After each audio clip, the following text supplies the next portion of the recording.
el culto de acuerdo al programa y bueno, la Iglesia Bíblica les da la bienvenida como cada domingo a todos ustedes. Gracias porque Dios ha puesto en su corazón estar aquí y bueno, vamos a hacer una lectura bíblica que es Lucas 22 del 7 al 23. ¿Ya lo tenemos, hermanos? ¿Ya? Amén, amén. Bueno, ahora voy a empezar con el non y usted... En el idioma arameo significa como, podemos decir, papi, papito, algo así, ¿no?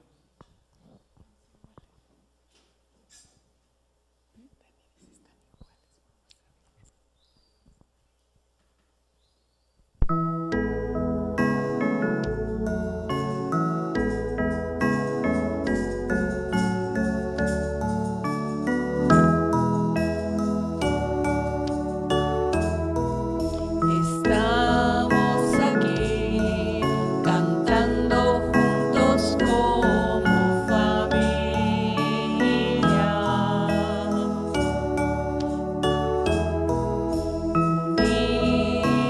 unidos, dando alabanzas al Rey de Reyes, cantando Abba Padre,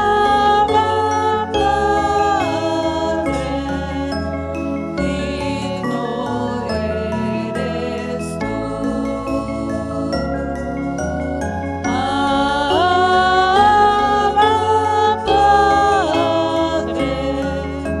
Padre, digno eres tú. Estamos aquí cantando juntos como familia,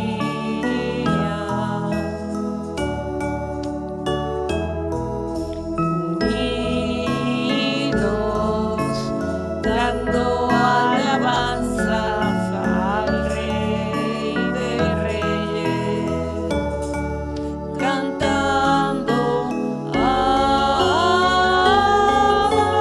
Padre,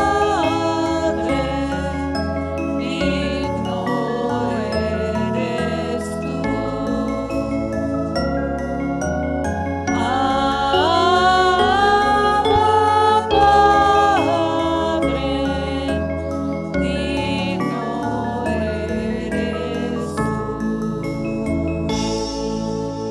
Amén.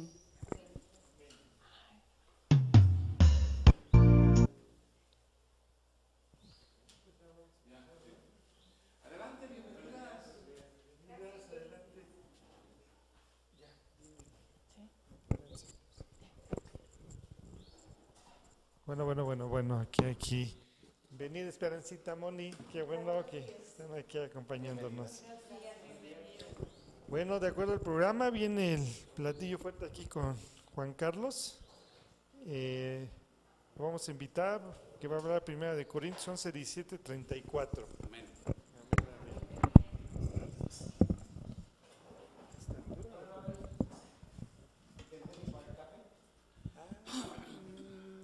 Bueno, tomen 5 minutos. Sí, de veras, faltan los 5 minutitos para el café. Bueno, pues vamos a dar inicio, miren. Hoy realmente tenemos 2 eventos importantes, ¿no? Uno más que otro, evidentemente. El hecho de que están ahora acomodadas las mesas así y es otro formato es porque vamos a celebrar la Cena del Señor. Y el otro evento, que es lo que explica los bocadillos que están allá, es que hoy cumplimos un año de que empezamos aquí. Entonces, cada primer domingo de mayo es un aniversario. Por la gracia de Dios hemos cumplido ya el primer año, sí. Y entonces vamos primero a celebrar la Cena del Señor. Si vieron en sus boletines cómo se llama el mensaje de hoy, la Cena del Señor, bendición o juicio. Pregunta, bendición o juicio, ¿sí? Entonces, si vamos a celebrar la Cena del Señor, es bien importante que la celebremos con conocimiento de causa, que sepamos por qué lo hacemos y todo lo que tiene que ver. ¿Por qué? Porque si no entendemos lo que es la Cena del Señor y estamos participando, pues como dice el título, en vez de ser de bendición puede ser de juicio, y eso es terrible. Es como imagínense una una medicina muy buena, muy eficaz, pero que mal administrada puede traer consecuencias fatales, ¿no? Pues en cierta manera la cena del Señor digamos que es así. Y quiero primero que veamos un video, como vamos a hablar de la cena del Señor y todo esto toca lo que es pues nuestras raíces, ¿verdad?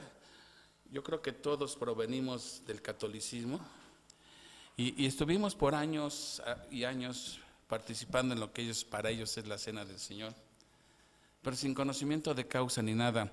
Quiero que vean nada más ahorita un video, dura 5 minutos. Mientras toman su cafecito pueden estar viendo el video. Y vemos el video y después vemos qué dice la palabra de Dios, ¿no? Es bien importante, porque si no nada más somos como los borreguitos que vamos ahí nada más a ciegas siguiendo a alguien, pero al que debemos de seguir es al buen pastor que es el Señor Jesucristo, ¿sí? Entonces, o somos a veces como les llaman los niños Gerber, ¿no? Lo veo con mi nietecito, por ejemplo. Abra la boca y ahí va. Y el bebé no puede discernir qué le están dando de comer, si es nutritivo, si es chatarra, si está echado a perder. Y a veces espiritualmente nos sucede lo mismo. Lo que nos dan va para adentro, pero sin discernirlo.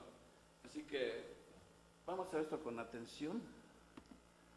Y déjenme decirles que cuando yo vi este video, de hecho este video una vez se los mandé al grupo y nadie me comentó nada, no sé si lo vieron o no, pero de este video extraje nada más 5 minutos de video, que es lo que tiene que ver con lo que vamos a hacer hoy. Y entonces cuando yo vi todo esto, nunca fui un católico aferrado yo así de esos devotos de hueso colorado, pero en cierta manera me choqueó que por tantos años viví engañado, ¿no? Entonces veámoslo y ahorita lo analizamos a la luz de la palabra de Dios.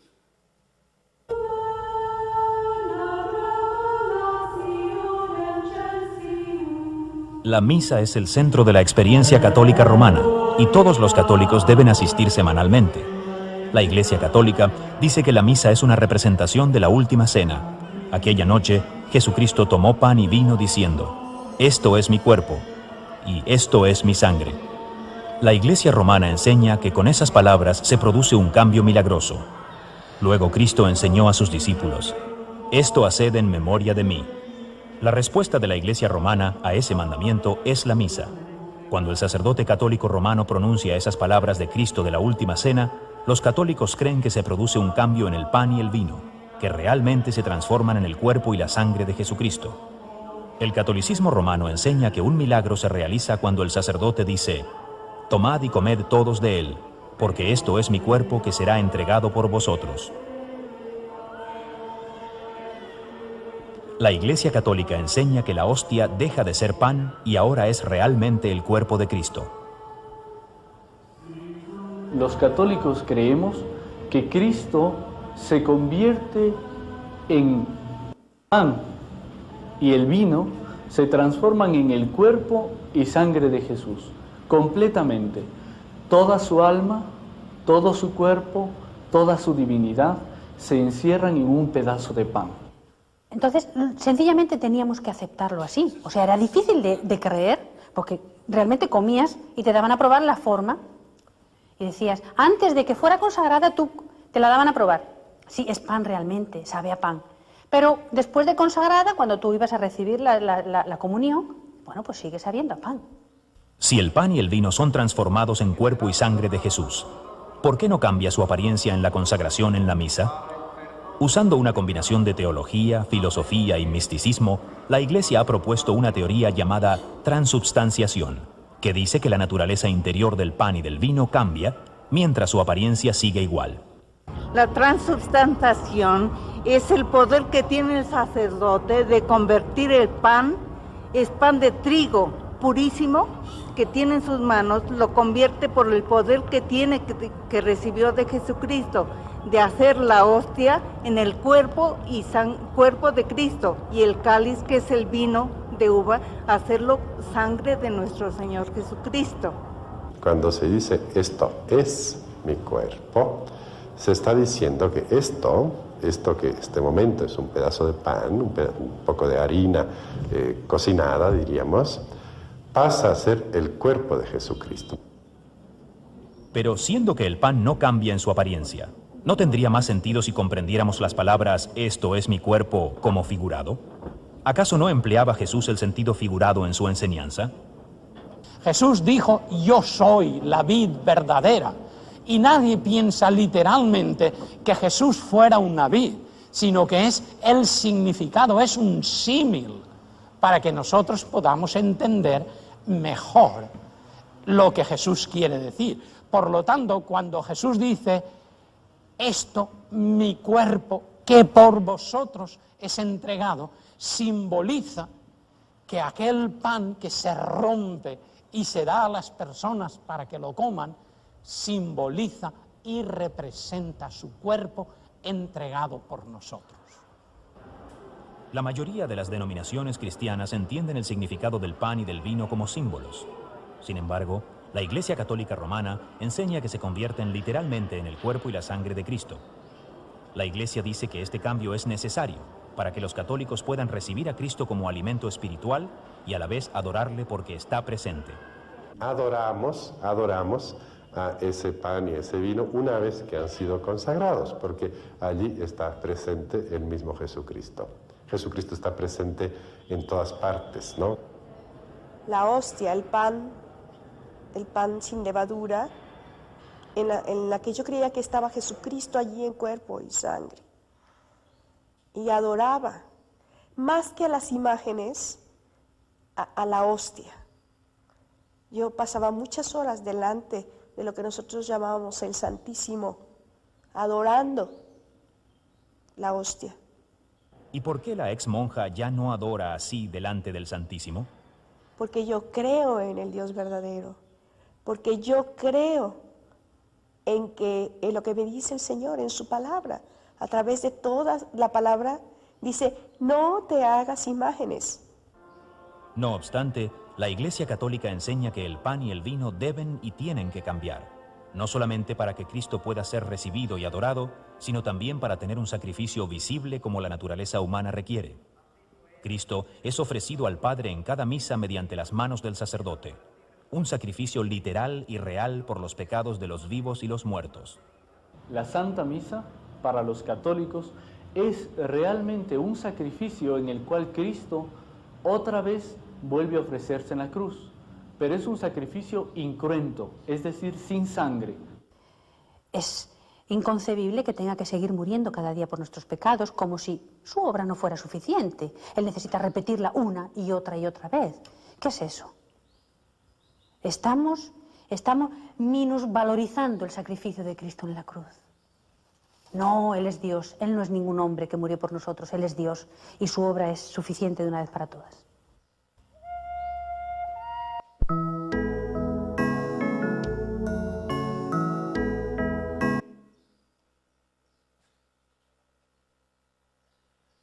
Bueno,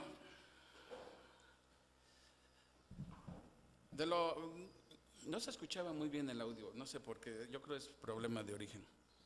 Pero lo que vimos es que, y por años hemos creído, que cuando ellos toman las palabras de Jesús, como leímos ahorita, comed, esto es mi cuerpo, y bebed, esta es mi sangre.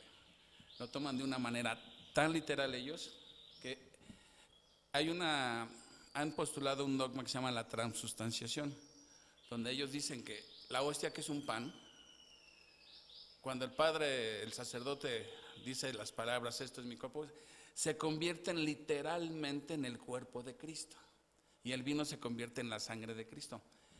Pero ¿será realmente que eso fue lo que quiso enseñar Jesús? ¿Realmente creemos que eso fue lo que Jesús quiso enseñar? Simplemente no pudo haber enseñado eso. Para empezar, como dice el video, Jesús tenía una manera de enseñar usando mucho el sentido figurado. El sentido figurado existe en todos los idiomas, en todas las épocas. Cuando decimos, ay, estás en la luna, nadie está pensando que está en el astro allá en el cielo. Se refiere a andas en la lela, ¿no? Y hace un calor del infierno, o sea, sentido figurado.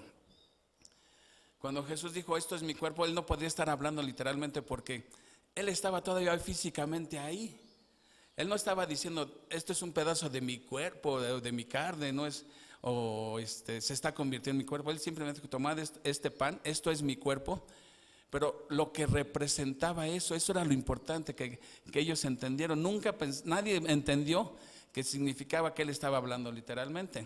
Ahora, como dijo aquí este sacerdote, dijo, cada vez que hacemos una misa, estamos nuevamente sacrificando a Cristo. Él está muriendo otra vez por los pecados, nada más que es un sacrificio incruento, o sea, sin sangre. Otra contradicción, porque la Biblia dice claramente, sin derramamiento de sangre no hay remisión de pecados, ¿no? Entonces, eso es lo que hemos creído, por mucho tiempo creímos esto, yo lo creía eso, como que les digo, no era muy devoto, pero Jesús dijo, conoceréis la verdad y la verdad os hará libres, ¿sí? La única manera de salir del engaño es yendo a la verdad, a la palabra de Dios. Esta es la verdad. Entonces ahorita vamos a analizar ese pasaje realmente para ver si eso es lo que realmente quiso enseñar Jesús o qué fue lo que realmente Jesús.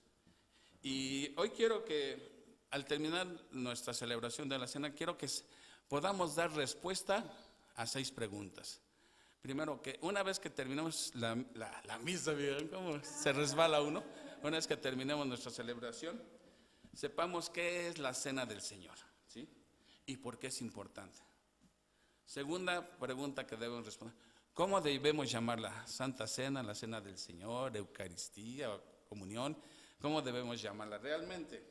La 3, ¿cuáles son los propósitos de celebrar la Cena del Señor? Cuarta pregunta, ¿quiénes deben participar? Quinto, ¿qué implica el no participar en la cena? ¿Sí? ¿Y qué implica no participar y qué implica participar indignamente? Como vamos a verlo hoy, ¿no? Así que vamos a abrir nuestras Biblias en 1 Corintios capítulo 11, que es donde Pablo, es el pasaje que mejor explica lo que significa la cena del Señor. ¿Sí? Nada más que estoy para que abran sus Biblias y vamos a orar antes de comenzar. Que Dios nos ilumine, por favor. Amado Padre Celestial, pues es un gran gozo, un gozo inmensurable poder participar en la cena del Señor. Padre, pedimos que abras nuestro entendimiento, que sensibilices nuestro corazón a tu palabra y que podamos entender realmente toda la verdad contenida en tu palabra, ¿sí? Ayúdanos, por favor, a participar en este acto de una manera digna, con conocimiento de causa, saber por qué hacemos lo que hacemos, Padre. Que no sea un acto mecánico nada más, sino que sepamos qué significa todo esto y por qué lo estamos haciendo. Ayúdanos, Padre, por favor. En el nombre de Cristo te lo estamos pidiendo. Amén. Bueno, uno de los problemas que había en la iglesia de Corinto, ustedes saben que había problemas ahí, ¿verdad? Hemos estado viendo a lo largo de la carta el montón de problemas que tenían en la iglesia de Corinto. ¿Se acuerdan? El primer problema que era divisiones, seguían líderes humanos. Otro problema, en manera de repaso, es inmoralidad sexual, de que uno de los congregantes andaba con su madrastra.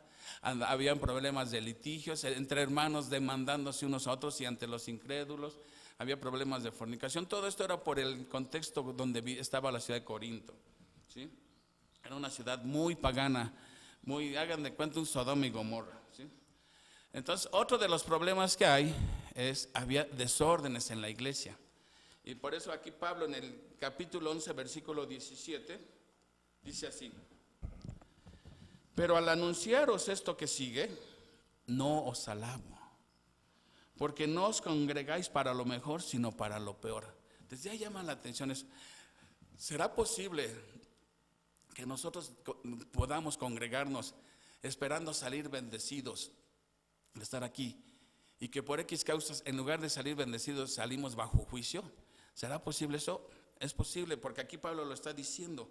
Dice, porque no se congregan para lo mejor, sino para lo peor, ¿sí?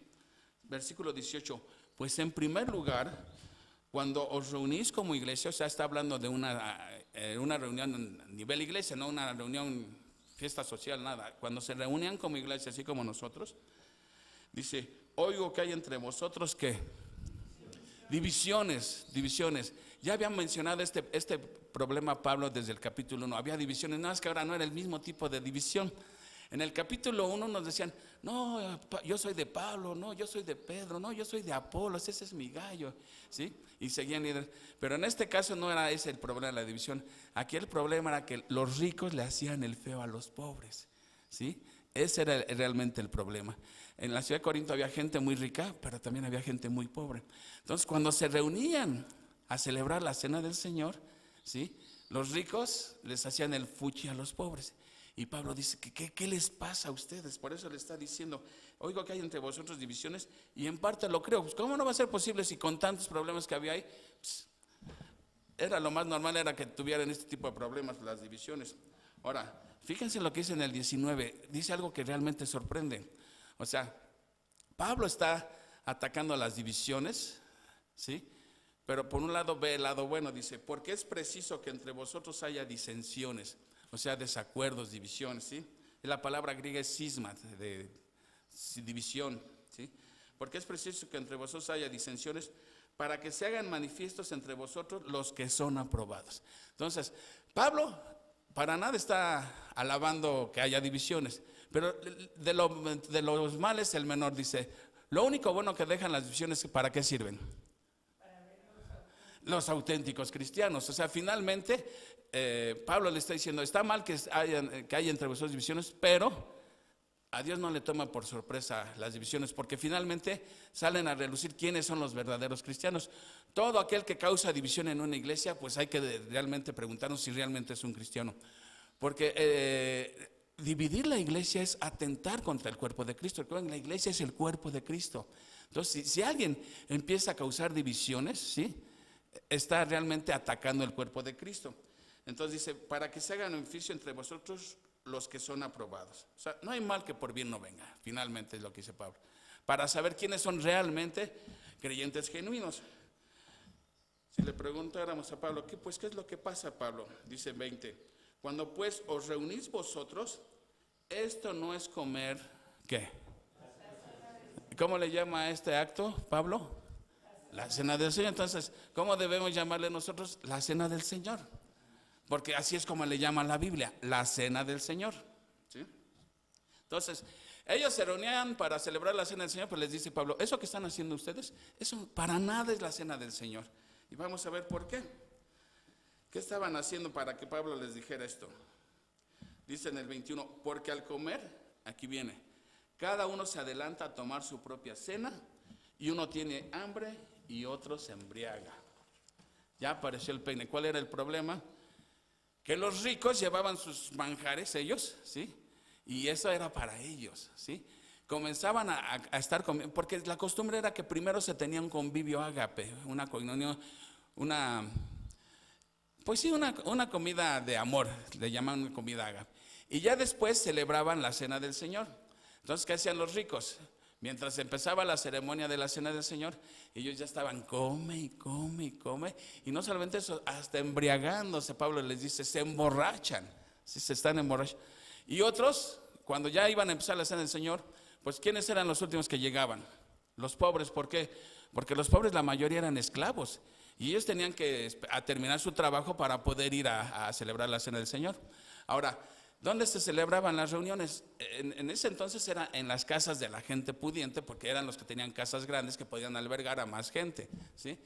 Entonces, lógico, cuando llegaban los creyentes, los hermanos pobres, porque están trabajando, pues resulta que ya no había comida, ya se la habían acabado estos glotones ricos, y no solamente eso, hasta borrachos ya estaban, y así celebraban la cena del Señor, y no pensaban en el pobre, ni siquiera un taco dejaban para el pobre, todo arrasaban con ellos. ¿Sí? ¿Sí me voy explicando lo que está diciendo aquí? ¿Sí? Entonces dice, versículo 22, ¿sí? Ahora, los corintios pensaban que era normal que se le hiciera el fuchi a un pobre. Eso era la costumbre en esa ciudad. Yo soy rico, no tengo por qué juntarme con un pobre. Pero en la iglesia de Cristo no funcionaba así. En la iglesia de Cristo, dice Pablo, aquí ya no hay ni pobres, ni ricos, ni judíos, ni gentiles, ni hombre, ni mujer. Todos somos uno, un solo cuerpo, ¿sí? Entonces, Pablo lo está regañando por eso, ¿sí? Ahora, le dice en el 22, pues ¿qué? ¿No tenéis casa en que comáis y bebáis? O sea, acuérdense que Pablo era muy fino para el sarcasmo. Dice, ¿Que no tienen casa en que comáis y bebáis? ¿O menospreciáis a la iglesia de Dios y avergonzáis a los que no tienen nada? Yo os diré, os alabaré, en esto no los alabo. O sea, Pablo, con ese sarcasmo que lo caracteriza, le está diciendo, si te vas a comportar así, mejor quédate en tu casa y traga como todo un cerdito, come ahí. ¿Ya? Pero no vengas a hacer eso aquí, porque aparte de que te estás emborrachando, que ya es pecado que emborracharse y más en una reunión así, estaban cometiendo dos pecados. Uno, menospreciaban a la iglesia de Dios. Dice, o menospreciáis a la iglesia de Dios. ¿Qué es eso de menospreciar? Sí, tener en poco, quitarle valor. O sea, están quitándole el valor, ahora fíjense, a la iglesia de Dios. La iglesia pertenece a Dios, no es la iglesia de ningún hombre, la iglesia es de Dios. Si somos el cuerpo de Cristo, pertenecemos a nuestro Señor Jesucristo. Nadie puede decir la iglesia de fulano, ni de sutano, ni nada, es la iglesia de Dios. Y es a quienes están pecando contra la iglesia de Dios. Dice, y el otro pecado era, aquí dice avergonzáis, pero en el griego dice humillan. Están humillando al pobre. Por un lado, ¿sí?, tienen en poco el cuerpo de Cristo. Y por otro lado están humillando a los pobres. Y eso no está bien, dice Pablo. Eso no están celebrando la cena. Eso para nada es la cena del Señor. Y ahora Pablo les va a decir realmente cómo fue instituida la cena del Señor, lo que significa y todo esto. Dice vamos a ver el segundo punto, la institución de la cena del Señor. O sea, la participación, dice aquí 23. Porque yo recibí del Señor también lo que os he enseñado. Que el Señor Jesús, la noche que fue entregado, tomó pan y habiendo dado gracias, lo partió y dijo, tomad, comed, esto es mi cuerpo que por vosotros es partido. Haced esto en memoria de mí. ¿Sí?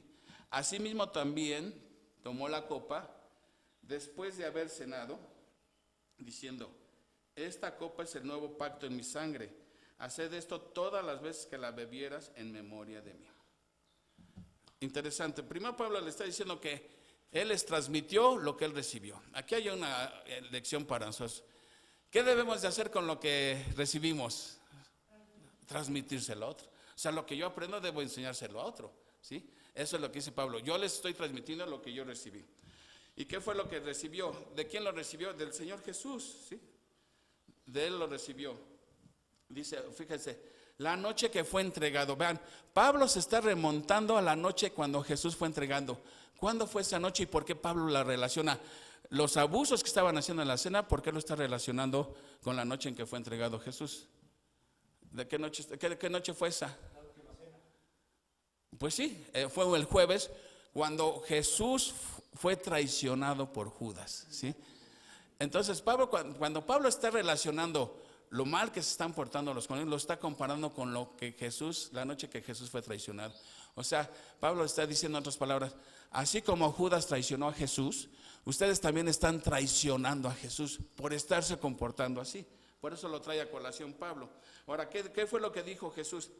Tomad, comed. ¿En qué modo están esos verbos? Imperativo, o sea, es una orden que está dando Jesús, por eso se llama ordenanza, porque es una orden que Jesús dio. Tomad, comed, no es opcional, es una orden. ¿Sí? Esto es mi cuerpo, dice, tomó el pan y les dijo, esto es mi cuerpo. Y ya explicamos que Jesús no podía estar hablando literalmente, porque él estaba ahí todavía, no podía estar ahí dentro de su cuerpo y ya estar al mismo tiempo en un pan. ¿Sí? Eso es evidente. Jesús utilizó muchas veces el lenguaje figurado, como dice, yo soy el pan que descendió del cielo. Pues nadie pensaría que era una rebanada de pan Bimbo que cayó del cielo, ¿no? Lo que significa es que es el alimento divino. Yo soy la puerta, tampoco nadie va a pensar que era un trozo de madera. Hablaba en sentido figurado como diciendo, yo soy la única entrada al cielo. Yo, Jesús, el que por mí entrare será salvo. ¿Sí? Pero lo interesante de eso es que dice, esto es mi cuerpo que por vosotros es partido, es ofrecido. ¿Qué es lo que quiso decir Jesús con eso? Todos tenemos una deuda que pagar delante de Dios. Todos. Tú, yo, todos. Everyone, para que me entiendan. Todos. Tenemos una deuda que pagar con el Señor. ¿Qué deuda es esa? la paga de nuestro pecado. Y lo único que paga el pecado es la muerte. La paga del pecado es muerte, dice Romanos 6:23. Entonces, alguien tiene que pagar esta deuda. Pero yo no puedo pagar por los pecados de otro. Para que el pago sea efectivo, tiene que ser alguien sin pecado. Para que sea el sacrificio perfecto. Y a lo largo del Antiguo Testamento, Dios enseñó a su pueblo que tenía que morir un inocente por el culpable. ¿Cómo era en el Antiguo Testamento? Moría un animal en vez de morir el pecador. Se derramaba sangre. Eso es lo contradictorio con el dogma católico, que dicen sacrificios no cruentos, o sea, sin sangre, cuando la Biblia dice claramente, sin derramamiento de sangre no hay remisión de pecados. Ahora, ¿cualquier sangre? No, pues nuestra sangre ni para moronga sirve, porque es pecador, ¿sí? Somos pecadores. Entonces tiene que ser una sangre perfecta, limpia. ¿Y quién cubre ese requisito? Solamente Jesús, porque Jesús es Dios, ¿sí?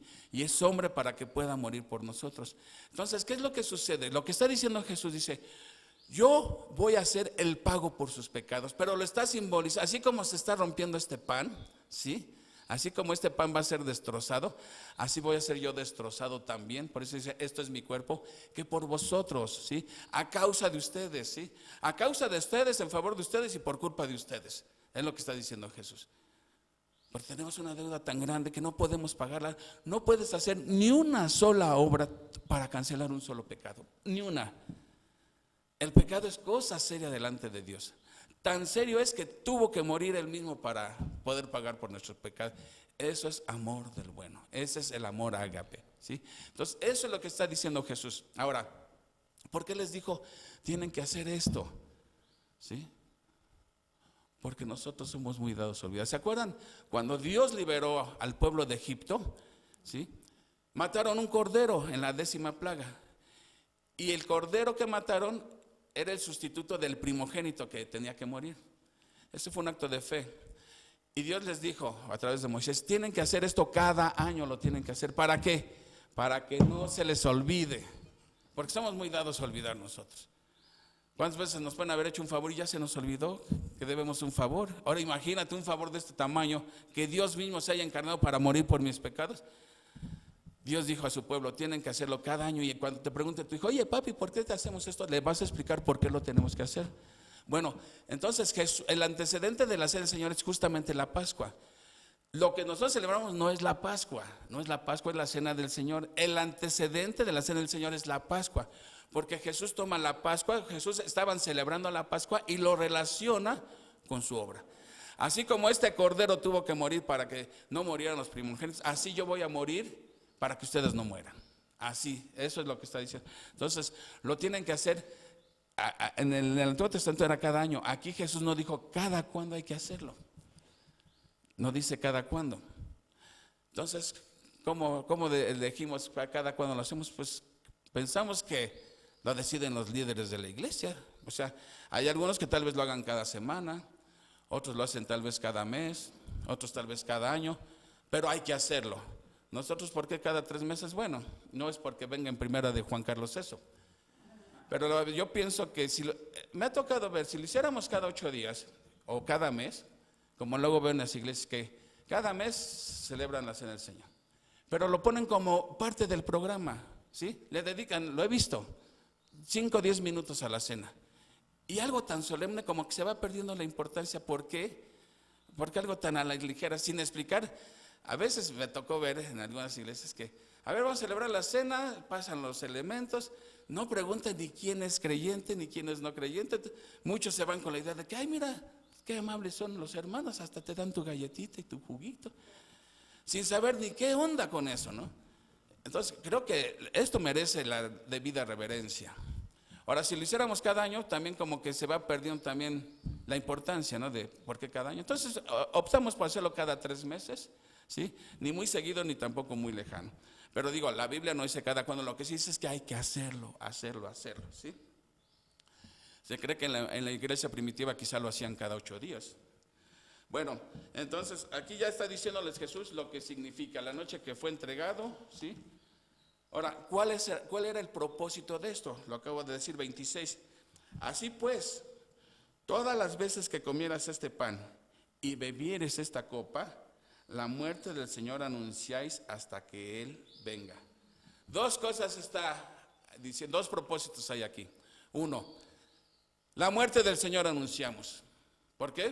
Porque se explica que el pan simboliza el cuerpo de Cristo que fue sacrificado por nosotros. No es que estemos recibiendo a Cristo, como se nos había enseñado. Simplemente lo representa, ¿sí? No lo estamos recibiendo. Porque uno recibe el Espíritu del Señor cuando uno cree en Jesucristo. Dice, el Espíritu Santo entra a morar en ti. Y ya morar significa permanentemente. No se va y viene, va y sale, ni nada. Lo recibimos una sola vez y para siempre. Esta doctrina de la transustanciación es un dogma católico, ¿sí?, que propusieron ellos. Y Lutero, que era de extracción católica, dijo, no. Este pan, imagina, no es el cuerpo de Cristo, decía Lutero. Pero tampoco estaba bien en lo correcto Lutero. Dice, pero lo contiene, ¿sí? Entonces él puso el dogma de la consubstanciación. O sea, la Iglesia Católica decía que todo era el cuerpo de Cristo. Lutero dice, no es todo, nada más lo contiene. ¿Qué tanto? Pues quién sabe, pero lo contiene. Después vino Juan Calvino, que tampoco lo entendía muy bien. No se ponían de acuerdo bien los reformadores. Dicen, no. ¿Cómo es posible que esto contenga el cuerpo de Cristo? Entonces, si se está celebrando la cena en Bogotá, en Chile, en Argentina y todo, ¿Cristo está presente en todos lados? O sea, no tenía sentido. Dice, pero debe de estar contenido espiritualmente. Entonces espiritualmente sí puede estar. Entonces Calvino dijo, no, ni es el cuerpo de Cristo, ni está contenido físicamente el cuerpo, pero está contenido espiritualmente. Y después vino otro teólogo de nombre Ulrico Zwinglio, que dijo, no, ni es el cuerpo de Cristo, ni está contenido físicamente, ni está contenido espiritualmente, simplemente lo representa, lo simboliza. Y esa es la postura que realmente se ha adoptado, que eso es realmente lo que Jesús quiso decir, que el pan y el vino representan, simbolizan su cuerpo y su sangre. Entonces los propósitos es que, uno, anunciar la muerte del Señor. O sea, el sacrificio que hizo Cristo en favor tuyo y mío, lo estamos anunciando públicamente, visiblemente. Es una manera visible de representar lo que hizo Cristo por nosotros, ¿sí? Ahora, ¿hasta cuándo vamos a estar haciendo la cena del Señor? Dice aquí, la muerte del Señor anunciáis hasta que Él venga. Lógico, si Cristo viene, entonces significa que no está muerto, ¿verdad? Está vivo, por eso dice hasta que Él venga. Entonces, tenemos que celebrar la cena del Señor hasta que Jesús regrese nuevamente. ¿Y cuándo va a ser eso? En el rapto. Miren, ahorita que leíamos Lucas 22, Jesús le dice a sus discípulos, no saben cuánto he deseado celebrar esto con ustedes. Y la palabra desear es la misma palabra de concupiscencia. Una concupiscencia es un deseo exagerado. Normalmente la connotación es negativa, pero a veces tiene un significado positivo. Jesús está diciendo, no saben cuánto he concupiciado celebrar esto, porque no las volveré a celebrar hasta que yo regrese, hasta que estemos ya en el reino de mi Padre, ¿sí? Entonces Jesús va a celebrar la cena con nosotros, ya será en la eternidad con Él, cuando Él regrese. Pero mientras tanto nosotros tenemos que estarla celebrando, para que no olvidemos, tengamos siempre presente lo que Cristo hizo por nosotros, ¿sí? ¿Qué hizo por nosotros Jesús? Perdonó todos nuestros pecados los perdonó. Grandotes y chiquitos, todos los son perdonados en Cristo, todos. No hay un solo pecado, por grande que sea, que la sangre de Cristo no la cubra. Toda. Entonces, ¿por qué a veces a nosotros nos cuesta trabajo perdonar? Sí, que el Señor me ha perdonado más a mí, ¿sí? Si yo he experimentado la gracia de Dios perdonándome cuando yo no lo merecía, ¿quién soy yo para no otorgarle perdón y gracia a alguien que me ha ofendido a mí? Eso es no entender lo que Dios ha hecho por mí. Entonces, por eso cuando uno entiende el perdón de Dios, no nos cuesta trabajo perdonar, ¿sí? No nos cuesta trabajo perdonar porque el perdón nos libera. La falta de perdón nos amarga, nos volvemos amargados. Y ya es cristiano y parece que lo bautizaron en jugo de limón, siempre que se queda así. ¿Qué es eso? El Señor nos manda a perdonar porque es por nuestro bien. Entonces, el propósito fue entonces recordar sus sacrificios, ver para atrás, ver para el futuro, que Cristo viene nuevamente por nosotros, ¿sí? Viene por su iglesia. Y aún en el presente hay beneficio porque nos motiva a la santidad. Cuando, por ejemplo, vas a celebrar la Ascensión, pues te examinas, procuras no pelear con tu mujercita esa semana porque no quieres que nada vaya a entorpecer tu participación en la cena, etcétera, ¿no? Entonces, motiva la santidad. Entonces, ahí están los propósitos. Ver su sacrificio hacia atrás, ver su venida hacia el futuro y en el presente, pues motivarnos a la santidad. Ahora, aquí viene lo interesante. Decíamos que participar de la cena es una bendición, ¿sí? Un beneficio, pero aguas, agárrense de la brocha porque les voy a quitar la escalera. Ahí va. 27. De manera que cualquiera que comiera este pan o bebiera esta copa del Señor indignamente será culpado del cuerpo, de la sangre del Señor. Por tanto, pruébese cada uno a sí mismo y coma así del pan y beba de la copa. Porque el que come y bebe indignamente, sin discernir el cuerpo del Señor, juicio come y bebe para sí. Por lo cual, muchos enfermos y debilitados entre vosotros. Por lo cual hay muchos enfermos y debilitados entre vosotros y muchos duermen. Y este dormir es un eufemismo que se refiere a muchos ya han muerto. Si pues nos examinásemos a nosotros mismos, no seríamos juzgados. Mas siendo juzgados, somos castigados por el Señor para que no seamos condenados con el mundo. Así que, hermanos míos, cuando os reunís a comer, esperaos unos a otros. Y si alguno tuviera hambre, pues que eche primero taco en su casa, ¿verdad? Come en su casa, para que no os reunáis para juicio. Las demás cosas las pondré en orden cuando yo fuera. Primera pregunta que surge aquí. ¿Este mandato lo está dando Jesús a quiénes? ¿A cualquiera? A creyentes. Eso es un mandato para creyentes.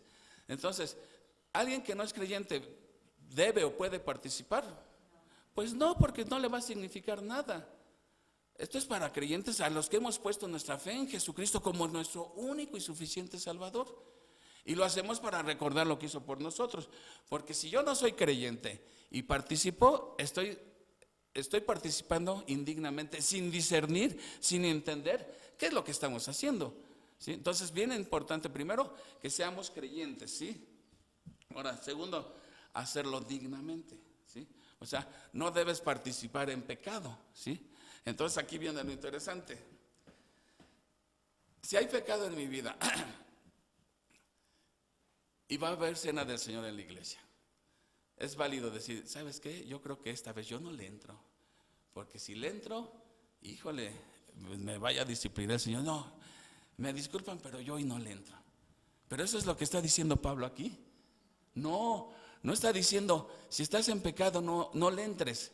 Dice, pruébate primero a ti mismo, examínese cada uno. ¿Y qué dice después? Dice, aquí lo dice claramente, déjame ver el versículo. En 30, en el 28. Por tanto, pruébese cada uno a sí mismo. O sea, es algo que tú tienes que hacer a solas delante de Dios. Nadie va a examinar tu vida y decir, no, para mí que tú estás en pecado, tú no puedes participar.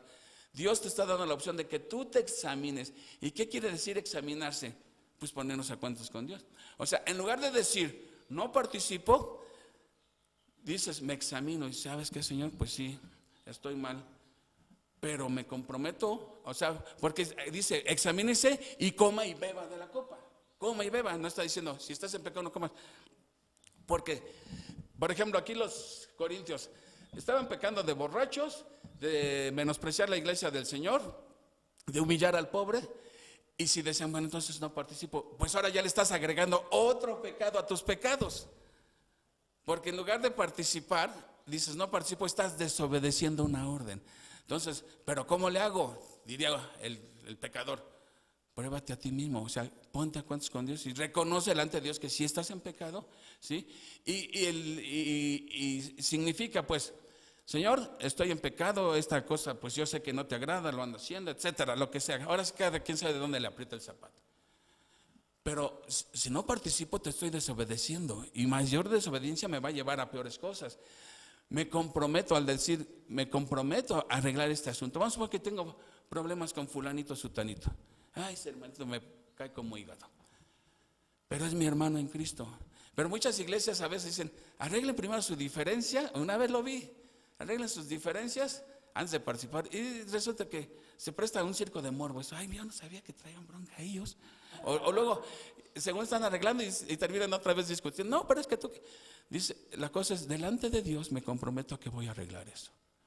¿Sí? Pero no que le estés viendo la cara, que le digas, voy a arreglar eso, voy a esforzarme, Señor, ayúdame a esforzarme para arreglar esta situación que yo sé que no te agrada, ¿sí? Pero que realmente tienes el interés en hacerlo, en arreglar la situación, lo que sea. Te estás comprometiendo delante de Dios y tienes que participar de la cena. Porque qué fácil sería, no, pues yo no le entro, pues nadie tomaría la cena, pues siempre traemos algo que nos anda ahí estorbando en nuestra vida. Tenemos que ponernos a cuentas con Dios y reconocer, sí, Señor, yo sé que esto no te agrada, ayúdame a resolverlo y voy a participar de una manera digna delante de ti. Pero tienes la intención de solucionar eso. Porque ¿qué pasa? Si uno participa sin entender ni qué es lo que estamos haciendo, que yo estoy viviendo en pecado y no me importa ni nada, ¿sí? Aquí lo dice claramente el versículo 32. Mas siendo juzgados, somos castigados por el Señor para que no seamos condenados con el mundo. Pablo le está diciendo a los corintios, miren, el hecho de que están participando indignamente, esto explica por qué hay mucha gente enferma entre ustedes y por qué muchos incluso ya hasta se han muerto. Ahora tú vas a pensar, o sea, ¿me estás diciendo que si participo indignamente me voy a enfermar o me voy a morir? No, yo no estoy diciendo eso. Yo estoy diciendo que Pablo está diciendo que el Señor puede hacerlo. O sea, Dios decide de qué manera nos va a juzgar. Puede ser con enfermedad, puede ser incluso la muerte, pero eso solamente el Dios lo sabe. No estoy diciendo, seguro que te vas a enfermar o vas a morir. Eso lo decide Dios. Pero lo que sí dice que somos castigados por Dios. Y Pablo le está diciendo, por eso hay muchos enfermos entre ustedes y por eso muchos ya están ya bien paletas, ya se murieron, ¿sí? Entonces, ¿se entiende qué es lo que debemos hacer para participar dignamente? ¿Sí? Entonces, primero, confesar abiertamente a Cristo como tu único y suficiente Salvador. Eso es primero, si no, no tiene sentido, ¿sí? Segundo, participar dignamente. O sea, dignos ninguno somos, pero podemos participar dignamente como, pues comprometiéndome delante de Dios a que sí voy a, porque si no le estoy viendo la cara al Señor. ¿Y qué dice la palabra? Dios no puede ser burlado. Dios no puede ser burlado. ¿Ves lo que hay en nuestro corazón? Yo sé que a veces hay hábitos pecaminosos en nuestra vida difíciles de quitar, pero decir no puedo es como negar el poder santificador de Dios. Dios nos ayuda, ¿sí? Dios nos ayuda cuando realmente nosotros queremos. ¿Por qué? Porque tenemos su poder del Espíritu Santo. No estamos solos, ¿sí? Bueno, entonces no es válido decir, no, yo hoy no le entro, ¿sí? Hay que participar dignamente, ¿sí? Entonces, la solución no es no participar, sino examinarse. Ahorita vamos a cantar un canto que se llama el Salmo 123, 24. Y mientras estamos entonando ese canto, que dice, examíname, oh Dios, y conoce mi corazón, y ve si hay en mí camino de perversidad, y guíame por el camino eterno, ¿sí? De alguna manera el salmista está diciendo, Señor, examina mi corazón, aún de los pecados que me son ocultos. A veces podemos estar en pecado y ni cuenta nos hemos dado que estamos haciendo cosas pecaminosas. Entonces, que aún Dios nos muestre. Y después de examinarnos, Señor, pues sí, encontraste toda esta podredumbre en mi corazón, límpiame. Si confesamos nuestros pecados, Dios es fiel y justo para perdonar nuestros pecados, ¿sí? Repito, si Dios me ha perdonado a mí, ¿quién soy yo para no perdonar a alguien? Pablo lo dice también en Colosenses, le dice a los colosenses, perdonándose unos a otros como el Señor los ha perdonado a ustedes en Cristo, ¿sí? Ahora, ¿nos queremos pasar de listo? Pues podemos esperar el juicio de Dios, ¿sí? Y la orden es que se esperen unos a otros. O sea, le está diciendo, antes de empezar la cena, esperen a que lleguen los pobres, ¿sí? Y las demás cosas las voy a poner en orden en cuanto vaya. Pero ¿cuáles eran estas demás cosas? Pues quién sabe, no lo dice Pablo. Nomás dice las demás cosas, ya con eso tenían suficiente regaño, ya las demás cosas las pondré en orden cuando yo vaya para allá. Entonces, si dijimos que al final de esta explicación de lo que es la cena, tenemos que dar respuesta a qué es la cena del Señor. ¿Qué es la cena del Señor? Una ordenanza, es una orden del Señor. ¿Cuál es la otra ordenanza? El bautismo, ¿sí? El bautismo. Para que algo se considerara ordenanza, primer requisito, que haya sido instituido por Jesús. Jesús instituyó la cena, Jesús instituyó el bautismo. ¿Sí? Bautizarse en el nombre del Padre, del Hijo y del Espíritu Santo, lo dijo Jesús. El bautismo por inmersión. ¿Sí? ¿Cuál es el antecedente de la cena del Señor? Ya dijimos que es la Pascua judía. ¿Sí? ¿Cómo debemos llamarla entonces a esta celebración? La cena del Señor. Realmente ese es el nombre correcto, el nombre bíblico. ¿Y los propósitos cuáles son? El recordatorio de lo que Cristo hizo en favor mío, de su sacrificio, recordar que Cristo viene nuevamente. ¿Sí? Y por otro lado, motivarme a la santidad. ¿Quiénes deben participar? Todo creyente genuino, ¿sí? Todo creyente genuino. No es opcional, no es si tengo ganas o no, es una orden del Señor, ¿sí? ¿Qué implica que no participar? Si no participo, ¿qué estoy haciendo? Desobedeciendo, pecar. Porque el Señor me manda que participe, pero que tengo pecado, pues no me lo confieses a mí, confiéselo a Dios, ponte a cuentas con el Señor y ya. No somos detectives para saber cómo está la vida de cada uno. Uno solito delante de Dios. Dios todavía nos da esa opción de que no tenemos que ir con alguien a confesarle nuestro pecado. Tú solito delante de Dios, Dios te escucha, ¿sí? Y por último, ¿qué implica participar indignamente? Pues exponerse al juicio de Dios, ¿verdad? Así que vamos ahorita a hacer vamos a orar para todo eso y continuamos con los cantos, ¿sí? Amado Padre Celestial, pues Señor, te damos gracias por tu bendita palabra que nos ilumina, nos aclara el camino, Señor, nos hace ver los errores en que hemos estado por tanto tiempo, Señor, nos muestra tu verdad, Señor, ¿sí? Y te damos las gracias por entender este pasaje donde tú nos explicas por qué debemos celebrar la cena del Señor, ¿sí? Para recordar tu sacrificio en favor de nuestros pecados, para pagar nuestra deuda que solamente podía ser pagada con tu sangre preciosa, ¿sí? Para recordar que tú vienes nuevamente, Señor. Gracias por entonces y para que lo tomemos con seriedad, con reverencia esta celebración. No es cualquier cosa, Señor. Es la cena a la que tú nos estás invitando a cada uno de nosotros a tener un tiempo de comunión contigo y con nuestros hermanos. Ya damos las gracias en el nombre del Señor Jesucristo. Amén. Pues vamos a cantar antes de que celebremos la cena, porque la vamos a celebrar, ya está todo listo. Vamos a cantar este canto del Salmo 139, 23 y 24, donde David le está diciendo al Padre, examíname. Así que, chicas,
por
todos han sido referente a la cena del Señor. Pueden pasar, ahora sí, todos juntos pasen a la mesa, por favor. Y voy a pedir a Uriel y a Armandito que repartan los elementos, por favor. Así que, you may sit, pueden sentarse, acérquense. Si no, van a decir que estamos haciendo divisiones aquí, por favor.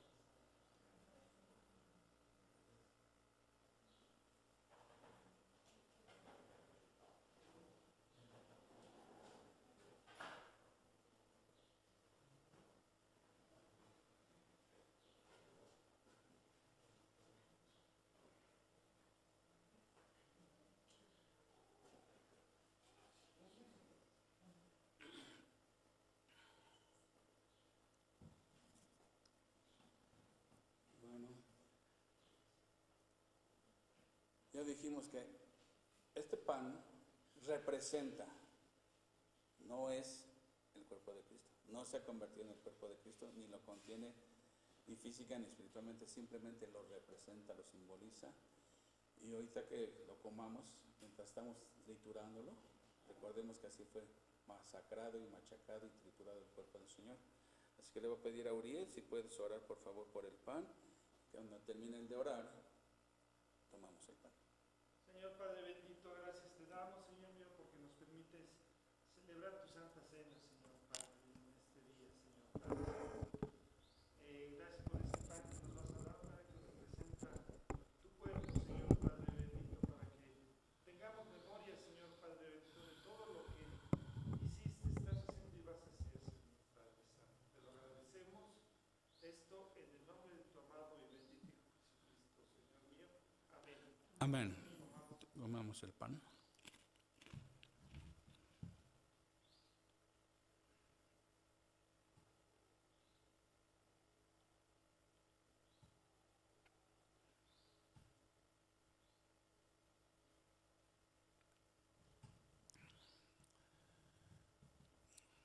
Dice la palabra de Dios que después de haber comido el pan, Jesús también tomó la copa y dijo: esta sangre es el nuevo pacto. ¿Sí? Dios ha hecho pactos con el hombre, desde el pacto de Abraham, el pacto mosaico, que fue el único pacto condicional. De ahí en fuera, todos los pactos que ha hecho Dios han sido incondicionales. ¿Qué significa incondicional? Que el cumplimiento del pacto no depende de ambas partes, sino nada más de Dios. Es un pacto unilateral, incondicionalmente. Uno de los pactos que hizo con la nación de Israel fue el nuevo pacto, donde Dios se compromete a perdonar todos sus pecados, a darles un nuevo corazón, a darles su espíritu a Israel.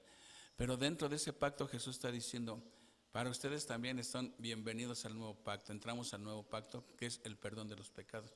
Y este vino, ¿sí?, representa la sangre que fue derramada por nosotros. Como cantamos ahorita, sin derramamiento de sangre no hay remisión de pecados, y no puede ser cualquier sangre.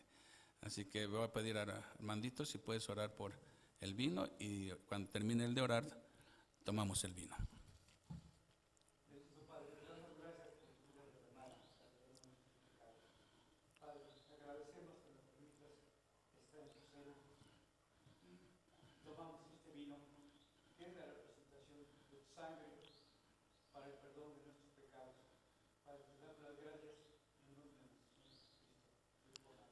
Amén.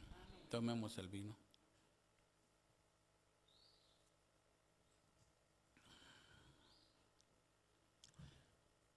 Vamos finalmente a hacer el canto Llegamos a tu mesa, que lo iba a dividir en dos partes, pero ya se me pasó, lo vamos a cantar todo corrido, todo el canto.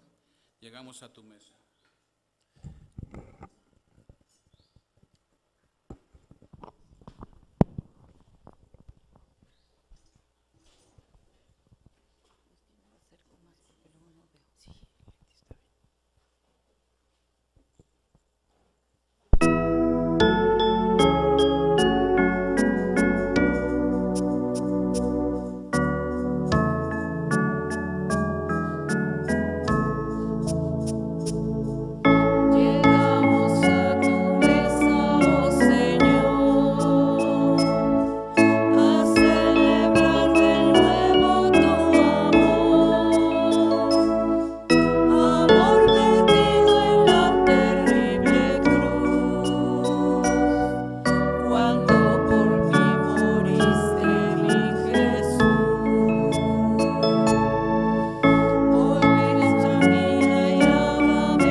muy bien, hermanos. Vamos a hacer oración por la ofrenda. Si alguien necesita un sobre, Armandito se los puede proporcionar. Bueno, vamos a orar por la ofrenda. Señor Padre bendito, gracias, Señor, nuevamente te damos, Señor mío, hoy y siempre, Señor Padre bendito, por todo lo que nos das, Padre bendito, día a día, Señor mío. En esta mañana quiero pedirte por la ofrenda, Señor Padre, para que podamos dar con un corazón alegre, Señor, para un corazón gozoso, Señor Padre bendito. Gracias, Señor mío, esto te lo pido en Cristo Jesús, Señor nuestro. Amén. Y mientras pasamos a depositar nuestras ofrendas, vamos a cantar 1 de Corintios 1:10.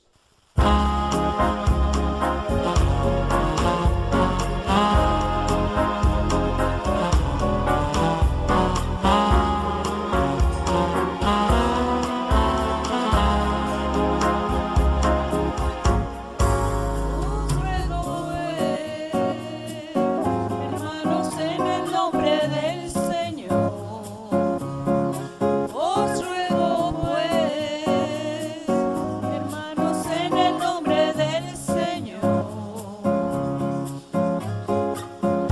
que habléis todos una misma cosa y que no haya entre vosotros divisiones, sino que estéis perfectamente unidos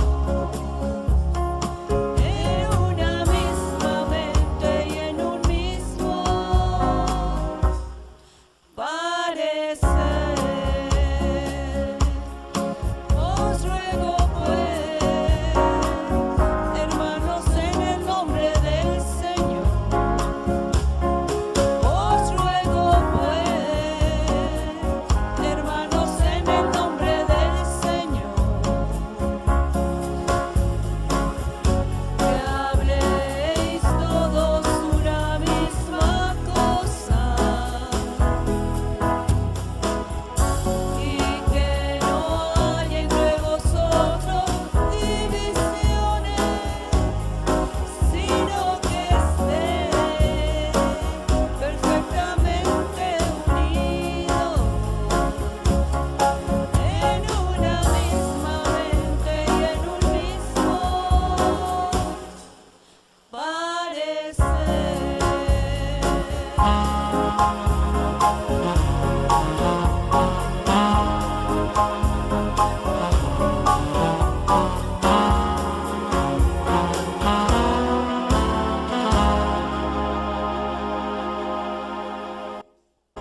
Amén, amén.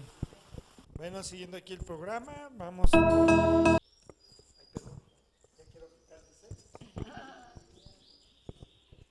Una buena noticia, mis hermanos. Se los voy a decir en inglés para que Ah, sí. Amén.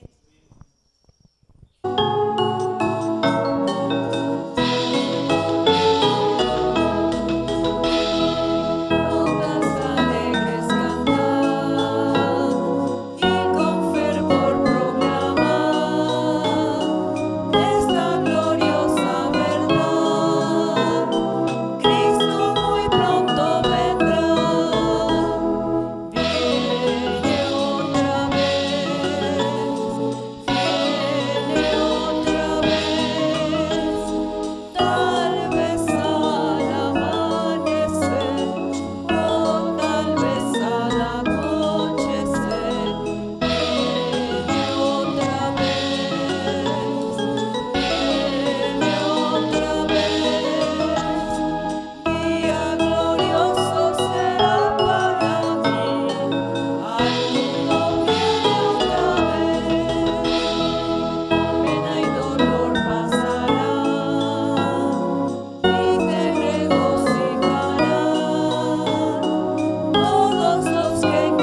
ya terminar, vamos a invitar al hermano Armando para que nos despida con una oración y que ore por los alimentos.